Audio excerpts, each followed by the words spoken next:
Hello friends, जय Jagannath. Welcome to my YouTube channel. मु आशा करुँचे आपण मैंने सब भलरे थे। आज मुझे आपण सहित छतु चिली रेसिपी शेयर करी। देखो मुझे छतु को काटिकी पानी पकई देछि। ताको एबे हमें भल भाव धोईकी छाणीदबा। तापर हलदी गुंड, लुण, लंका गुंड, किछि अल्प अदा रसुण पेस्ट, धनिया गुंड, दालचीनी गुंड आउ जीरा गुंड पकईदबा। तापर मु करी पाउडर ऐड करिछि, आपण भी करि परिबे।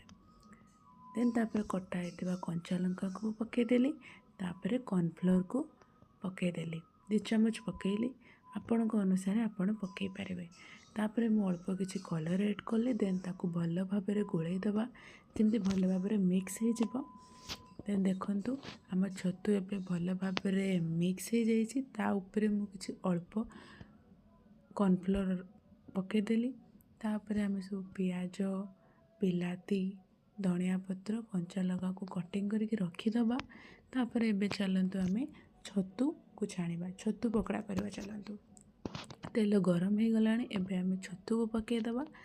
छतु को आम गोटा गोटा करके पकाउथबा। देन एपट सेपट करथबा जेमति न लागिबो। देखंतु आम छतु सिझी जाइछि आ भल भाव भी हो जाइछि। ताको एबे आम छाणीदबा। तापरे तेल पकई गोटा जीरा पकईदबा। फुटी आसला परे पियाज और लंका को पकईदबा।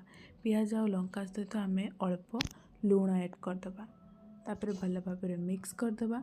मिक्स कर सारा परे कटा होइतिबा बिलाती को पकईदबा। एठी तापरे मु गरम मसला ऐड कली।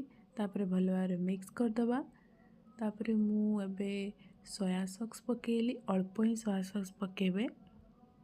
तापरे चिली सॉस, टमाटो सॉस पकईकी भल भाव गोळई देबे बा मिक्स करदेबे। तापरे आमे छतु छणा होइतिबाकू एबेटी सबू पकईदबा। तापरे मु किछि कॉर्नफ्लोर पानी ऐड कली ग्रेवी पाई। देखंतु आम छतु एबे केते सुंदर आ भल भाव हो जाइछि। आपण भी